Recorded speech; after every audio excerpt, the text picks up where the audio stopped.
Hello ಎಲ್ರಿಗೂ ನಮಸ್ಕಾರ and welcome back to my YouTube channel. ಪ್ರತಿ ವರ್ಷದ ಥರ ಈ ವರ್ಷವೂ ಕೂಡ ಬಿಗ್ ಬಾಸ್ ಸ್ಟಾರ್ಟ್ ಆಗ್ತಾ ಇದೆ ಆ್ಯಂಡ್ ಅದ್ರ ಬಗ್ಗೆ ಕೆಲವೊಂದಷ್ಟು ಅಪ್ಡೇಟ್ಸ್ ಇದೆ. ಪ್ರತಿ ವರ್ಷದ ಥರ ಈ ವರ್ಷವೂ ಕೂಡ ಕಿಚ್ಚ ಸುದೀಪ್ ಅವರೇ ಹೋಸ್ಟ್ ಮಾಡ್ತಾ ಇದ್ದಾರೆ. ಆದರೆ ಈ ವರ್ಷ ಒಂದು ವಿಶೇಷತೆ ಏನಪ್ಪ ಅಂತಂದರೆ ಸ್ವಲ್ಪ ಬೇಗ ಸ್ಟಾರ್ಟ್ ಮಾಡ್ತಿದ್ದಾರೆ ಬಿಗ್ ಬಾಸ್ನ. ಅಂದರೆ ಲಾಸ್ಟ್ ವರ್ಷ ಎಲ್ಲ ನೀವು ನೋಡಿದ್ರೆ ಸೆಪ್ಟೆಂಬರ್, ಅಕ್ಟೋಬರ್ ಈ ಥರ ಒಂದು ಟೈಮಲ್ಲಿ ಈ ಬಿಗ್ ಬಾಸ್ ಸ್ಟಾರ್ಟ್ ಆಗ್ತಾ ಇತ್ತು. ಬಟ್ ಈ ವರ್ಷ ಸ್ವಲ್ಪ ಬೇಗ ಮಾಡಿದ್ದಾರೆ. ಒಂದಷ್ಟು ವರ್ಷಗಳ ಹಿಂದೆ ಹೋದರೆ OTT ಬಿಗ್ ಬಾಸ್ OTT ಅಂತೆಲ್ಲ ಸ್ಟಾರ್ಟ್ ಮಾಡಿದರು. ಸೊ ಅದು ಕೂಡ ಸ್ವಲ್ಪ ಬೇಗನೆ ಸ್ಟಾರ್ಟ್ ಆಯಿತು. ಅದಾದಮೇಲೆ ಮೇನ್ ಸೀಸನ್ ಸ್ಟಾರ್ಟ್ ಆಗುತ್ತೆ. ಸೊ ಅದೇ ಥರ ಈ ವರ್ಷವೂ ಕೂಡ ಮಾಡ್ತಿದ್ದಾರೆ ಅಂತ ಅನಿಸುತ್ತೆ. ಬಿಗ್ ಬಾಸಲ್ಲಿ ಯಾವಾಗಲೂ ಜಾಸ್ತಿ ಜನ ಸೆಲೆಬ್ರಿಟಿಗಳು ಇರ್ತಾಯಿದ್ರು. ಬಟ್ ಈ ವರ್ಷ ಒಂದು ವಿಶೇಷತೆ ಏನಪ್ಪ ಅಂದರೆ ಜನಸಾಮಾನ್ಯರಿಗೂ ಕೂಡ ಒಂದು ಅವಕಾಶನ ಕೊಟ್ಟಿದ್ದಾರೆ. ಜನಸಾಮಾನ್ಯರು ಕೂಡ ಹೋಗಿ ನಾವಲ್ಲಿ ಪಾರ್ಟಿಸಿಪೇಟ್ ಮಾಡ್ಬೋದು. ಅಂದರೆ ಆಡಿಷನ್ಸ್ ಇರುತ್ತೆ, ಅದ್ರ ಬಗ್ಗೆ ಆಮೇಲೆ ನಾನು ಮಾತಾಡ್ತೀನಿ. ಅದು ಬಿಟ್ಟರೆ ಒಂದು ಲಾಸ್ಟ್ ಸೀಸನ್ ಚಂದನ್ ಶೆಟ್ಟಿ ಅವರು ಇದ್ರಲ್ಲ, ಆ ಒಂದು ಸೀಸನಲ್ಲಿ ಮೇ ಬಿ ಸೀಸನ್ 5 ಅಂತ ಅನಿಸುತ್ತೆ. ಆ ಒಂದು ಸೀಸನ್ನಲ್ಲಿ ಒಂದಷ್ಟು ಜನಸಾಮಾನ್ಯರಿಗೆ ಅವಕಾಶನ ಕೊಟ್ಟಿದ್ರು. ಆ್ಯಂಡ್ ಅದರಲ್ಲಿ Diwakar salesman Diwakar runner up ಆಗಿದ್ರು ಅಲ್ಲಿ. ಸೊ ಅದೇ ಥರ ಈ ಸರಿನೂ ಕೂಡ ಸುಮಾರು ಜನಸಾಮಾನ್ಯರಿಗೆ ಅವಕಾಶನ ಕೊಡಬೇಕು ಅಂತ ಡಿಸೈಡ್ ಮಾಡಿದ್ದಾರೆ. Maybe OTT Bigg Boss OTT start ಆಗಬಹುದು. ಅಲ್ಲಿ ಒಂದಷ್ಟು ಜನಸಾಮಾನ್ಯರನ್ನ ಹಾಕಿ ಅಲ್ಲಿ ಯಾರು ಬೆಸ್ಟಾಗಿ ಪರ್ಫಾರ್ಮ್ ಮಾಡ್ತಾರೆ ಅವ್ರನ್ನ ಮೇನ್ ಸೀಸನ್ಗೆ ಕರ್ಕೊಂಡು ಹೋಗ್ಬೋದು ಅಂತ ನನಗನ್ಸುತ್ತೆ. ಸೊ ಇವಾಗ ವಿಡಿಯೋ ನೋಡ್ಕೊಂಬರೋಣ. ಸೊ ಒಂದು ವಿಡಿಯೋ ಅಪ್ಡೇಟ್ ಆಗಿದೆ ಕಲರ್ಸ್ ಕನ್ನಡದಿಂದ. ಅಲ್ಲಿ ಏನಂತ ಹಾಕಿದ್ದಾರೆ ಟೈಟಲ್ ಅಂದರೆ, ಕೈ ತಟ್ಟಿ ಹುರಿದುಂಬಿಸಿದ್ದು ಸಾಕು, ತೊಡೆ ತಟ್ಟಿ ಅಖಾಡಕ್ಕೆ ಇಳಿಯೋಕೆ ರೆಡಿ ತಾನೆ ಅಂತ ಹಾಕಿದ್ದಾರೆ. ಸೊ ವಿಡಿಯೋ ನೋಡೋಣ.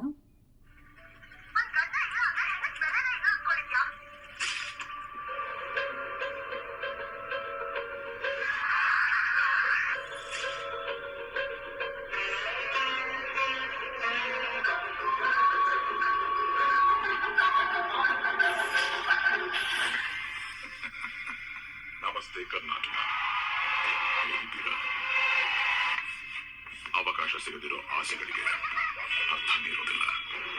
ಈ ಬಾರಿ ನಿಮ್ಮಂತಹ ಸಾಮಾನ್ಯರ ಆಸೆಗಳಿಗೆ ರೆಕ್ಕೆ ಕಟ್ಟೋ ಅವಕಾಶವನ್ನು ನೀಡುತ್ತಿದ್ದಾರೆ ಬಿಗ್ ಬಾಸ್.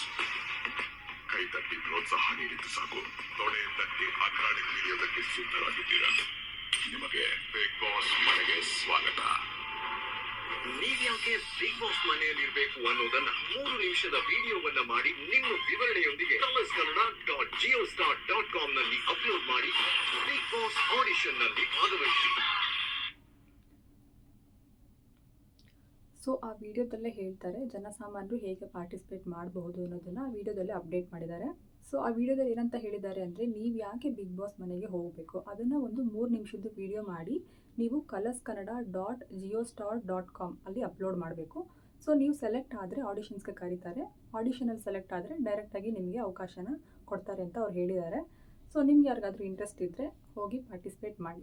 ಇನ್ನೊಂದು ಹೇಳಬೇಕು, ಲೋಗೋ ಕೂಡ ಅಷ್ಟೇ ತುಂಬಾ ಚೆನ್ನಾಗಿದೆ. ಈ ಸರಿನೂ ತುಂಬ ಡಿಫ್ರೆಂಟಾಗಿ ಟ್ರೈ ಮಾಡಿದ್ದಾರೆ. ಲೋಗೋ ಕೂಡ ನೋಡಿದ್ರೆ ತುಂಬಾ ಚೆನ್ನಾಗಿದೆ. ಆಲ್ರೆಡಿ ಸೋಷಿಯಲ್ ಮೀಡಿಯಾದಲ್ಲಿ ಡಿಸ್ಕಷನ್ ಸ್ಟಾರ್ಟ್ ಆಗಿಬಿಟ್ಟಿದೆ. ಯಾರ್ಯಾರು ಬರ್ತಾರೆ ಈ ಒಂದು ಸೀಸನ್ಗೆ, ಸೆಲೆಬ್ರಿಟೀಸ್ಗಳು ಎಷ್ಟು ಜನ ಇರ್ತಾರೆ, ಜನಸಾಮಾನ್ಯರು ಯಾರು ಬರಬಹುದು. ಆ್ಯಂಡ್ ಲಾಸ್ಟ್ ಟೈಮ್ ಮಾಡ್ದಂಗೆ OTT ಸೀಸನ್ ಥರ ಏನಾದರೂ ಬಿಗ್ ಬಾಸ್ದು ಮಾಡಿದ್ರೆ ಅಲ್ಲಿಂದ ಎಷ್ಟು ಜನ ಮೇನ್ ಸೀಸನ್ಗೆ ಹೋಗ್ತಾರೆ ಅದರದ್ದೆಲ್ಲ ಕುತೂಹಲ ಆಲ್ರೆಡಿ ಸ್ಟಾರ್ಟ್ ಆಗಿಬಿಟ್ಟಿದೆ. ಆ್ಯಂಡ್ ಸೋಷಿಯಲ್ ಮೀಡಿಯಾ ಇನ್ಫ್ಲೂಯೆನ್ಸರ್ಗಳು ಒಂದಷ್ಟು ಜನ ಇದ್ದಾರಲ್ಲ, ಅವ್ರನ್ನೆಲ್ಲ ಆಲ್ರೆಡಿ ಲಿಸ್ಟಲ್ಲಿ ಸೇರಿಸ್ತಿದ್ದಾರೆ. ಇವ್ರು ಅಂತಂದ್ಬಿಟ್ಟು. ಸೊ ನಿಮಗೆ ಯಾರ್ಯಾರೆಲ್ಲ ಹೋಗಬಹುದು ಬಿಗ್ ಬಾಸ್ ಮನೆಗೆ ಅಂತ ಅನಿಸುತ್ತೆ ಅದನ್ನು ನೀವು ಕೂಡ ಕಮೆಂಟ್ ಸೆಕ್ಷನಲ್ಲಿ ತಿಳಿಸಿ. ಆ್ಯಂಡ್ ನಿಮಗೆ ಇಷ್ಟ ಇದ್ದರೆ ನಾನು ಆಲ್ರೆಡಿ ಹೇಳಿದ್ನಲ್ಲ 3 ನಿಮಿಷದ ವಿಡಿಯೋ ಮಾಡಬೇಕು, ನೀವು ಏನಕ್ಕೆ ಹೋಗಬೇಕು ಬಿಗ್ ಬಾಸ್ಗೆ, ಏನಕ್ಕೆ ನೀವು ಪಾರ್ಟಿಸಿಪೇಟ್ ಮಾಡಬೇಕು ಅಲ್ಲಿ ಅನ್ನೋದನ್ನು 3 ನಿಮಿಷದ ವಿಡಿಯೋ ಮಾಡಿ ಅಪ್ಲೋಡ್ ಮಾಡ್ಬೋದು. ಆ್ಯಂಡ್ ಅವಕಾಶ ಸಿಕ್ಕಿದ್ರೆ ಮೇ ಬಿ ಕರೀತಾರೆ. ಆ್ಯಂಡ್ ನೋಡೋಣ ಈ ವರ್ಷ ಯಾರ್ಯಾರೆಲ್ಲ ಬರ್ತಾರೆ ಅಂತ ಅಂದ್ಬಿಟ್ಟು. ಆ್ಯಂಡ್ ಈ ವರ್ಷದ ಬಿಗ್ ಬಾಸ್ ಯಾವ ಥರ ಇರುತ್ತೆ ಅನ್ನೋದನ್ನು ನೋಡೋಣ. ಸೊ ನಾನು ಕೂಡ ತುಂಬ ಎಕ್ಸೈಟೆಡ್ ಆಗಿ ಕಾಯ್ತಾ ಇದ್ದೀನಿ ಬಿಗ್ ಬಾಸ್ ಸ್ಟಾರ್ಟ್ ಆಗಲಿ ಅಂತ ಅಂದ್ಬಿಟ್ಟು. ಆ್ಯಂಡ್ ಖುಷಿ ಏನಂದರೆ ಸ್ವಲ್ಪ ಬೇಗ ಸ್ಟಾರ್ಟ್ ಆಗ್ತಾ ಇದೆ. ಆ್ಯಂಡ್ ನೋಡೋಣ ಬಿಗ್ ಬಾಸ್ ಈ ವರ್ಷ ಹೇಗಿರುತ್ತೆ ಅಂತ ಅಂದ್ಬಿಟ್ಟು. ಪ್ರೋಮೋದಲ್ಲೇನೋ ಜನಸಾಮಾನ್ಯರಿಗೆ ಅವಕಾಶ ಕೊಡ್ತೀವಿ ಅಂತ ಹೇಳಿದ್ದಾರೆ. ಬಟ್ ಎಷ್ಟು ಜನಕ್ಕೆ ಸಿಗುತ್ತೆ ಅನ್ನೋದು ಮ್ಯಾಟ್ರ್ ಆಗುತ್ತೆ. ನೋಡೋಣ ಈ ವರ್ಷ ಜನಸಾಮಾನ್ಯರಲ್ಲಿ ಯಾರಿಗೆ ಅವಕಾಶ ಸಿಗುತ್ತೆ ಅಂತ. ಯಾರಿಗೆ ಸಿಕ್ಕಿದ್ರೂ ಖುಷಿ ಪಡೋಂಥ ವಿಚಾರನೇ. ಆ್ಯಂಡ್ ಅವ್ರು ತುಂಬ ಚೆನ್ನಾಗಿ ಪರ್ಫಾರ್ಮ್ ಮಾಡಲಿ ಅಂತ ಹಾರೈಸ್ತೀನಿ. ಆ್ಯಂಡ್ ಈ ಚಾನಲ್ ಯಾರಾದರೂ ಸಬ್ಸ್ಕ್ರೈಬ್ ಮಾಡಿಲ್ಲ ಅಂದರೆ ದಯವಿಟ್ಟು ಸಬ್ಸ್ಕ್ರೈಬ್ ಮಾಡಿ, ವಿಡಿಯೋನ ಲೈಕ್ ಮಾಡಿ ಮತ್ತು ಶೇರ್ ಮಾಡಿ. ಹೀಗೆ ಬಿಗ್ ಬಾಸ್ ಬಗ್ಗೆ ಅಪ್ಡೇಟ್ಸ್ ಬರ್ತಾ ಇರುತ್ತೆ.